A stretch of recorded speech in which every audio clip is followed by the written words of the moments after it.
જેવી રીતે બીજેપીના રાષ્ટ્રીય નેતૃત્વ હોય કે ગુજરાતના નેતૃત્વ હોય, ભીલ પ્રદેશને સમર્થન નહીં આપે, જેવી રીતે કોંગ્રેસના રાષ્ટ્રીય નેતૃત્વ હો અથવા ગુજરાતના ભીલ પ્રદેશને ટેકા નહીં આપે, એવી રીતે આમ આદમી પાર્ટીના રાષ્ટ્રીય સંયોજક અરવિંદ કેજરીવાલ હોય આ કે ગુજરાતના પ્રદેશ અધ્યક્ષ ઈસુદાન હોય, ભીલ પ્રદેશને ટેકો નહીં આપે, ચેતર વસાવાને સમર્થન નહીં આપે. ચેતર વસાવા આદિવાસીઓ વચ્ચે ભાગલા પાડીને આમ આદમી પાર્ટી જોઈન કર્યા છે. 2017માં ઝઘડિયામાં પણ આદિવાસીઓની પાર્ટી બીટીપીના વિધાયક હતા, ધારાસભ્ય, અને ડેડિયાપાડામાં પણ ભારત ટ્રાઇબલ પાર્ટી બીટીપીના ધારાસભ્ય હતા. આજે શું છે તો ઝઘડિયામાં ગેર આદિવાસીઓના નેતૃત્વ કરનાર ભારતીય જનતા પાર્ટીના આદિવાસી નેતા ધારાસભ્ય છે, અને બીજી બાજુ ડેડિયાપાડામાં પણ ગેર આદિવાસીઓના નેતૃત્વ કરનાર આમ આદમી પાર્ટીના આદિવાસી નેતા ચેતર વસાવા છે. ગુજરાતની જનતાને લોકતાંત્રિક આવાજના રાષ્ટ્રીય સંયોજક રજનીશસિંહ તોમરના પ્રેમભર્યા નમસ્કાર. મિત્રો, આજે હું પહેલાં તમે એક વિડીયો રજૂ કરી રહ્યા છું જે મને બહાદુરસિંહ વસાવા નામના વ્યક્તિ મોકલ્યા છે. બહાદુરસિંહ વસાવા ભૂતપૂર્વ બીટીપીના કાર્યકર છે અને માજી કારોબારી અધ્યક્ષ નર્મદા જિલ્લા પંચાયતના હતા. અને બહાદુરસિંહ દેવજીભાઈ વસાવા ભારત આદિવાસી સંવિધાન સેનાના ગુજરાત પ્રદેશના મહામંત્રી પણ છે.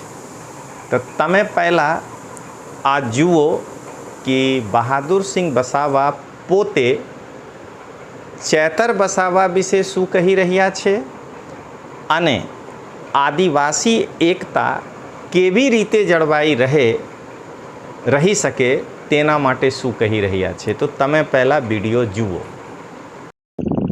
મારે હાલમાં ચાલી રહેલી જે ઘટનાઓ છે, વિશેષ કરીને આદિવાસી ક્ષેત્રમાં, જેમાં ચેતર વસાવા જે એટીવીટીના આયોજનની મિટિંગમાં લાફાકાંડ જે થયો છે એના સંદર્ભમાં જે કંઈ બન્યું છે તો સાચું શું છે તો સમય બતાવશે. પરંતુ એ લાફાકાંડ થયા પછી ગુજરાતમાં પોલીસનું વર્તન અને ન્યાયતંત્રનું વર્તનનું તો આપણને ખબર નથી, પણ ચેતરભાઈ જે છે જનપ્રતિનિધિ છે, અમારા મિત્ર જ છે, અને તાલુકા પંચાયત જિલ્લા પંચાયતના જે પ્રમુખો છે, સાગબારાના ચંપાબેન અને ડેડિયાપાડાના સંજયભાઈ, જે કંઈ બન્યું છે લાફાકાંડ સાચું હોય તો એ ખોટું છે. ચેતરભાઈનો અમે તરફદારી નથી કરતા, પણ એક પ્રતિનિધિ તરીકે જે કંઈ બન્યું હોય યોગ્ય નથી. એમ ચેતરભાઈ 100% આદિવાસીઓનો હક અધિકાર માટે લડે છે, છોટુ સાહેબ લડે છે એ રીતે. અને એમાં થોડુંક ઉમેરવા માગું છું, આ ચેતરભાઈ વસાવા બી અમારી જોડે જ હતા છોટુભાઈ સાહેબ પાર્ટીમાં. અને આ દિવાલભાઈ દેવજીભાઈ જે હિતેશના ભોલાના પપ્પા છે, એ બધા બી એક જમાનામાં તળીપાડ ને એમના જે પ્રોહિબિશનના ગુનાઓ છે એના લીધે હદપાર થયા, ત્યારે એ બધા લોકોએ છોટુ સાહેબનો ઉપયોગ કરીને જામીન થઈને હાઈકોર્ટમાંથી જામીન મળ્યા. હાલની પરિસ્થિતિ એવી છે ગુજરાતમાં કે જુદા જુદા સંગઠનના હેઠળ જુદી જુદી વિચારધારા હેઠળ હાલમાં ડેડિયાપાડામાં બી રેલીઓ કાઢવામાં આવે છે, ધરણાઓ કરવામાં આવે છે. એ લોકોને જે બીજેપી અને આરએસએસના વિચારધારાના લોકો છે એમને મારે કહેવું છે ને પૂછવું છે કે તમે મણિપુરમાં મૈતી અને કુકી લોકો વચ્ચે આપણા જ આદિવાસી બહેનોને ત્યાં નગ્ન કરીને રોડ પર ફેરવવામાં આવી ત્યારે તમને મહિલાઓની લાગણી ઉભરી નહીં. અને અહીંયા નર્મદામાં ગુજરાતમાં થયું એટલે મહિલાઓને તમે બોલવા લાગો છો. એમાં જે કામ કરતી બહેનો છે એમને મારી વિનંતી છે કે ત્યાં જે મણિપુરમાં જે બહેનો હતી એ બહેનો નહીં હતી, એ મારો સવાલ છે. અને ડેડિયાપાડામાં હું કોઈને ક્રિટિસાઇઝ નથી કરવા માગતો, પરંતુ ડેડિયાપાડામાં થયું એટલે આપ હોય કે બીજેપી હોય એનો રાજકીય રોટલો શેકવા માટે તમે બધા તલપાપડ છો ને પ્રયત્નો કરી રહેલા છે. મારે સમાજને બી પૂછવું છે કે આ બંને ભાઈઓને જ્યારે તકલીફ પડી ત્યારે છોટુ સાહેબને તમે યાદ કરતા હતા અને એને શરણે થયા અને એમને બચાવવા માટે એમના સહકારનો ઉપયોગ કર્યો. અને આજે તમે બધા સલામત છે. કોઈ જિલ્લાનો સભ્ય બન્યો છે, કોઈ ધારાસભ્ય બન્યો છે. એવી જ રીતે મેં ઉમરપાડાની પણ વાત કરવા માગું છું. ઉમરપાડામાં લોક સંઘર્ષ મોરચા અને અમારા જેવા નાના મોટા આગેવાનો, ખુદ ચેતરભાઈ બી અને બીજા બધા ગુજરાતમાંથી આગેવાનો આવીને જે એક રેલી કરવામાં આવી, એ રેલી પછી ગઈકાલે તારીખ 8ના રોજ ઉમરપાડામાં RSS બીજેપી પ્રેરિત વિશેષ કરીને ત્યાંના જે બીજેપી લોબીના આગેવાનો છે એ બધા ભેગા થઈને વનભૂમિ જંગલની જમીનો માટે જે વિશેષ કરીને નઈ વસાહત કોટારામપુરા છે, કાશી, વડગામ, એ પટ્ટામાં જે લોકોએ વનભૂમિ મેળવવા માટે દાવાઓ કર્યા છે એના ગ્રામસભાના ઠરાવ, ગ્રામ સમિતિના ઠરાવો કરીને દાવાઓ પેન્ડિંગ છે. ઘણાઓને સનદો પણ મળી છે. અને ત્યાં પણ અમે જોવા મળ્યું કે એક સંગઠન હક અધિકાર માટેની લડાઈ ઊભી કરે તો ત્યાં પણ બીજેપીના લોકો, RSSના વિચારધારાના લોકો આદિવાસીઓમાં અંદર ભાગલા પાડવા માટે એકબીજાને વિરોધમાં આવેદનપત્ર આપે છે. મારે એ બધાને પૂછવું છે કે તમે આદિવાસી એકતાની વાત કરો છો કે પોતપોતાની પાર્ટીના એજન્ડા લઈને આદિવાસીઓને લડાવવાની વાત કરો છો. રહી વાત જળ જમીન જંગલની, તો એ તો જન્મજાત આપણો હક અને અધિકાર છે. એ અધિકાર મેળવવા માટે આદિવાસી અંદર લડીને એમાં તમે શું સાબિત કરવા માગો છો એ સવાલ છે. અને લડાઈ કાયદાકીય છે. 2006માં વન અધિકાર અધિનિયમ 2006નો કાયદો બન્યો, એ ઐતિહાસિક કાયદો છે. એ UPA સરકારમાં બન્યો અને એનાથી ઘણા લોકોના જીવનમાં સુધારા એવા સનદો મળી, જમીનો મળી, સોલારો ફિટ કરીને જે સિંચાઈ કરે છે, 2-3 પાક લે છે. તો લોકોનું જીવન બનાવવું છે કે લોકોને અંદર ઝઘડો કરીને પૂરા કરવા માંગો છો? એ મારે આપ સર્વેને વિનંતી છે. એટલે આ પ્રકારનું કોઈક પાર્ટી, કોઈ સંગઠનના નેજા હેઠળ નહીં, પણ એક આદિવાસી સમાજ તરીકે જે છોટુ સાહેબ વર્ષોથી આ સમાજ માટે લડે છે, અડીખમ છે, ત્યાં જ તૈયાર થયેલા નેતાઓ આજે પોતપોતાના ઝંડા લઈને અલગ લડીને આ સમાજને વેરવિખેર કરવા માંગે છે. તો મારે સમાજને પૂછવું છે કે તમે ખરેખર આદિવાસી સમાજનું લડવા માંગો છો કે પોતપોતાની પાર્ટી, સંગઠન માટે લડો છો? એ સવાલ છે. એટલે આ સમાજે પણ વિચારવું જોઈએ કોણ શું કરે છે. તમે બધા એક જ ડાળના પંખી છે. છોટુ સાહેબના ત્યાંથી જ છૂટા થયેલા લોકો છે, ત્યાંથી જ તૈયાર થયેલા લોકો છે. એટલે પ્રજાએ પણ વિચારવું જોઈએ કે ખરેખર આ લોકોને તૈયાર કરવાવાળો કોણ છે એ વિચારજો. અને સમાજમાં વૈમનસ્યો ઊભું કરી અંદર લડે નહીં એવું તમારે આયોજન કરવું જોઈએ અને સમાજે બી વિચારવું જોઈએ. એટલે સમાજમાં જો ખરેખર એકતા ઈચ્છતા હોય તો આદિવાસી એકતા જળવાય અને આપણે વિભાજિત નહીં થઈએ, સંગઠિત રહીએ અને એક તાકાતથી એક સમાજના મુદ્દા માટે ભેગા થઈને લડીએ એવી મારી વિનંતી છે. હું બહાદુરસિંહ ડી વસાવા, માજી કારોબારી અધ્યક્ષ, નર્મદા જિલ્લા પંચાયત અને વન અધિકાર સમિતિના જિલ્લા સ્તરીય સમિતિનો મેમ્બર રહી ચૂક્યો છું. અને સમાજની અમને ચિંતા છે. ભલે આજે લોકો અમને નહીં માને, પણ સમાજની ચિંતા છે. એટલે અંદર લડવાની જરૂર નથી. પોતપોતાના પાર્ટીઓના ઝંડા લઈને દોડો નહીં. તો મિત્રો, તમે બહાદુરસિંહ વસાવા સાહેબના વિડીયો જોયા, તે પણ ડેડિયાપાડા એટલે કે નર્મદા જિલ્લા પંચાયતમાં કારોબારી સભ્ય રહી ચૂક્યા છે. એટલે એક રાજકીય વ્યક્તિ છે. તે જે કહેવા માંગે છે અને આ વિડીયોથી મારા જે લાગી રહ્યા છે હું એનાલિસિસ કરી રહ્યા છું. બહાદુરસિંહ વસાવાજીના મુજબ જો ગુજરાતમાં આદિવાસી એકતા કાયમ રહે તો આદિવાસીના મસીહા છોટુ વસાવા એટલે છોટુ દાદાના માર્ગ પર આદિવાસીઓને ચાલવા પડશે મિત્રો.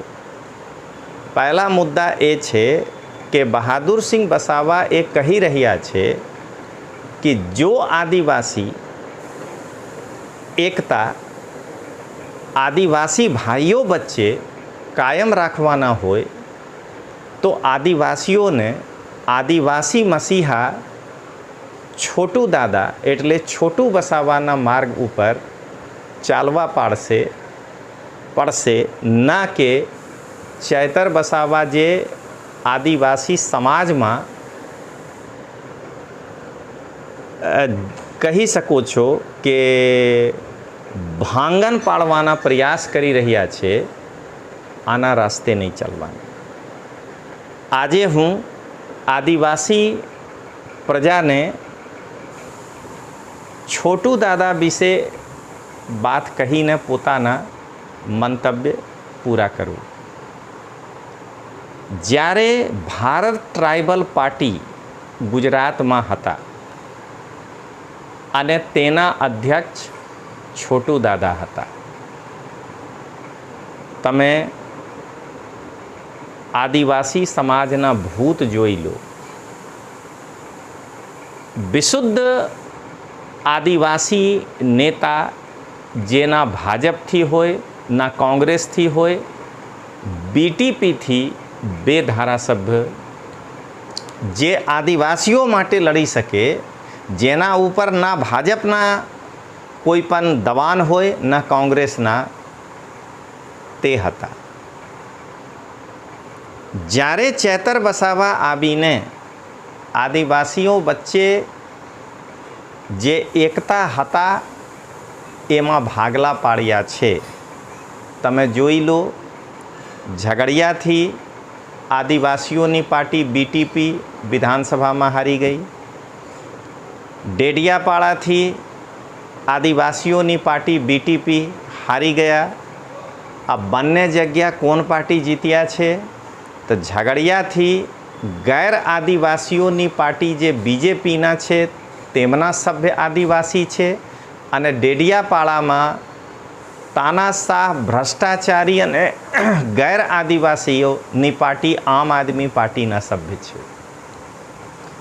તો અહીંયા આદિવાસી પ્રજા સાંભળો. ચૈતર વસાવા આદિવાસીઓ વચ્ચે ભાગલા પાડીને આમ આદમી પાર્ટી જોઈન કર્યા છે. 2017માં ઝઘડિયામાં પણ આદિવાસીઓની પાર્ટી બીટીપીના વિધાયક હતા, ધારાસભ્ય, અને ડેડિયાપાડામાં પણ ભારત ટ્રાઇબલ પાર્ટી બીટીપીના ધારાસભ્ય હતા. આજે શું છે? તો ઝઘડિયામાં ગેર આદિવાસીઓના નેતૃત્વ કરનાર ભારતીય જનતા પાર્ટીના આદિવાસી નેતા ધારાસભ્ય છે, અને બીજી બાજુ ડેડિયાપાડામાં પણ ગેર આદિવાસીઓના નેતૃત્વ કરનાર આમ આદમી પાર્ટીના આદિવાસી નેતા ચૈતર વસાવા છે. હું આજે આટલું કહીશ કે આદિવાસી જનતા સૌપ્રથમ તમે જો બીજેપી અને કોંગ્રેસથી નારાજગી હોય તો રાખો, હું પણ તમારા સાથે છું. પણ મારો એક પ્રશ્ન છે કે જો તમે બીજેપી અને કોંગ્રેસથી લાગે છે કે કોંગ્રેસ અને બીજેપી આદિવાસીઓની હક માટે નહીં લડી રહ્યા છે, તો તમે એક વખત સાંભળો કે આમ આદમી પાર્ટીના નેતા અરવિંદ કેજરીવાલ તમારા માટે કેટલા વખત ડેડિયાપાડા આવ્યા, અને અરવિંદ કેજરીવાલ શું આદિવાસીઓ માટે લડશે? તમે એક વાર સાંભળજો મિત્રો, વિચાર કરજો. ચૈતર વસાવા કહે છે ચૈતર વસાવા કહે છે ભીલ પ્રદેશની માંગ હું રાખું છું. શું આમ આદમી પાર્ટીના રાષ્ટ્રીય સંયોજક અરવિંદ કેજરીવાલ ચૈતર વસાવાને ટેકો આપી રહ્યા છે? અંતિમ પંચ કહીને હું વિરામ લઈશ. જેવી રીતે બીજેપીના રાષ્ટ્રીય નેતૃત્વ હોય કે ગુજરાતના નેતૃત્વ હોય ભીલ પ્રદેશને સમર્થન નહીં આપે, જેવી રીતે કોંગ્રેસના રાષ્ટ્રીય નેતૃત્વ હો અથવા ગુજરાતના ભીલ પ્રદેશને ટેકા નહીં આપે, એવી રીતે આમ આદમી પાર્ટીના રાષ્ટ્રીય સંયોજક અરવિંદ કેજરીવાલ હોય આ કે ગુજરાતના પ્રદેશ અધ્યક્ષ ઈસુદાન હોય, ભીલ પ્રદેશને ટેકો નહીં આપે, ચૈતર વસાવાને સમર્થન નહીં આપે. તમે આ જોઈને હું અંતે એ કહીશ કે છોટુ દાદા એટલે છોટુ વસાવા સાથે તમે જોડાઈ જાઓ અને આદિવાસી એક થઈ જાઓ. જય હિન્દ, જય જય ગરવી ગુજરાત, જય જોહાર.